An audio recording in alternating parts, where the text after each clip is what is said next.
Hi, Anna here. Today I want to show you how to draw a feather, and while I'm drawing I will explain you 4 simple hacks to get better at drawing. I will add the reference photo in the description below the video. You can print it out and use it to transfer rough guidelines. The first tip to get better at drawing is to use a good surface for your drawing paper. The surface should be smooth to not accidentally get unwanted marks on your drawing. If the surface is pretty rough, you will get all the little mountains from the surface presented on your drawing paper. The surface should also be not too soft, because when the surface is hard enough and not too hard, it's easier to get really dark tones. In my case, I use the backside of a watercolor pad. My drawing paper is from Clairefontaine and from a A5 sketch block. You will find all my materials down below the video. For my feather, I started with a quill pen, and at first I draw the outer lines, and now I draw the shadow side because the light is coming from the top left. After I have finished the quill pen, I draw section for section on the feather. While I'm doing this, I go to the second trick to get better at drawing. It is to use only one pencil grade. In this case, I use the pencil grade 3B, and all the different values I work with different pressure. So why is a single pencil grade better to practice? It's the consistency and the harmony. The drawing often looks more harmonious because contrast is created through pressure variation rather than different pencil grades, enhancing the overall aesthetic. Also, your skill will get an improvement. It helps you develop the ability to create various tones and shades using only one tool, improving your control over pressure and line work. The next point for using only one pencil grade is the time saving. There is no need to switch between pencils, which keeps the workflow smooth and uninterrupted. I have another point for using only one pencil grade. It's the creative limitation. By intentionally limiting the tools you use, like working with just one pencil, you can boost your creativity. This is because having fewer options encourages you to think outside the box and find unique ways to overcome challenges. It simplifies the process and pushes you to the focus on technique, texture, and composition rather than relying on different tools or colors to express your ideas. At the first two sections of the feather, I have drawn every single line of the feather, and to get the right direction of these feather lines, I draw at first some main guidelines and then add the rest of the lines in between. On the next section, I changed my method to draw this.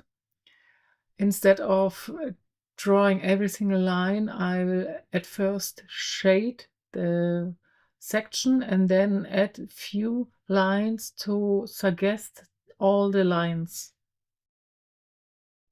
To place the shadings of the section, I will hold my pencil really flat so that the pencil can't left strong marks, and to fill out the section at first relatively smooth. I want to mention one last point for using only one pencil grade. It's the portability. Using just one pencil is not only great for boosting creativity, but also incredible practical, especially for sketching on the go. With only one tool to carry, your art setup becomes lightweight and easy to manage. Whether you're traveling, sitting in a cafe, or exploring outdoors, this simplicity allows you to focus on capturing your ideas quickly and without worrying about packing multiple supplies. Plus, it makes art more accessible and spontaneous, as you can start drawing whenever inspiration strikes without needing a lot of preparation. What I'm doing now is very interesting. Instead of drawing the section, I will draw the shadow. It's called a negative drawing. I draw the shadow and left the section white and only will add later some marks and structure. To get a smooth shadow without any strong marks, I will hold the pencil relatively flat and try to avoid to paint with the point of the pencil, so the shadow is really even and has no big marks. On the tip of this section, I add some light lines and some light strokes to get a bit of dimension. The other pencil that you can see during my drawing process is not a pencil, it's an eraser. Let's go to the third tip of getting better at drawing. It's using hatchings. In my case, you may have noticed it, I mostly use parallel hatchings. Hatching is an excellent technique for creating a sense of texture and depth in your drawings. By layering lines in different directions or densities, you can mimic the appearance of rough surfaces, soft fabrics, or even reflective metals.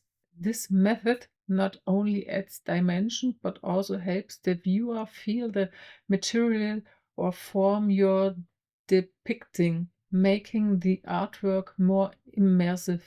Hatching also creates dynamics and movement. The direction and rhythm of your hatching strokes can bring energy to your artwork.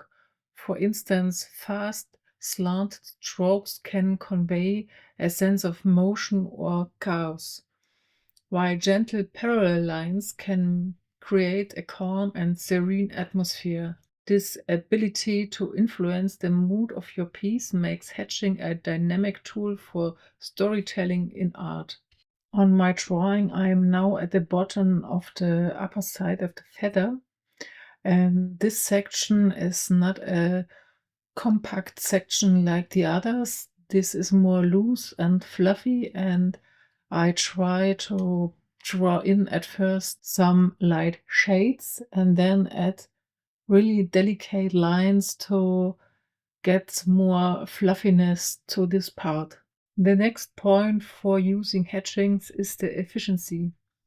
Hatchings allows you to shade large areas really quickly without sacrificing detail. Instead of spending hours blending with additional tools, you can use simple, consistent strokes to cover spaces effectively. Another point for using hatchings is the adjustability. One of the biggest advantages of hatching is how easy it is to refine or correct. If you make a mistake or want to enhance the shadow, you can simply add more strokes or adjust their density. This forgiving nature makes it a beginner-friendly technique. Another point for using hatchings is the artistic expression. The patterns, directions, and density of your hatching lines reflect your personal style, making each piece unique. Whether you prefer clean, structured lines or loose organic patterns, hatching is a way to leave a distinctive artistic signature on your work. It's a technique that grows with you as your skills and creativity evolve. On my drawing, I am back on the shadows. The upper side of the feather is finished, and now I'm drawing the shadow. It's really difficult to paint fluffy feather sections by negative painting. You will see at the end that I have a big struggle with it, and at the end it doesn't look like I really wanted. So also for me there is more space to doing the next tip and the last tip for getting better at drawing. If you are wondering what a big pencil in my hand is, that is a battery eraser. And the last tip for getting better at drawing is practicing as often as possible.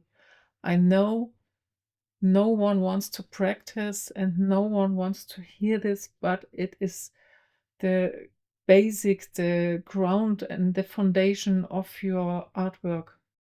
Regular drawing enhances your line work, proportions, and attention to details.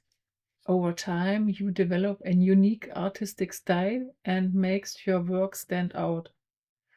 You learn to better observe shapes, light and shadows in your surroundings and incorporate them into your drawings. Practice builds confidence in your abilities, encouraging you to tackle more complex subjects. Frequent drawing stimulates your imagination and helps generate new ideas. You continually learn new techniques, materials, and approaches. Drawing enhances hand-eye coordination and precision. Over time, you build an impressive portfolio that you can use on your own artworks when some reference photos are missing or you will draw some fantasy style themes. If you also want to learn how to draw a really simple landscape, then check out this video in the top right corner. See you next time. Bye.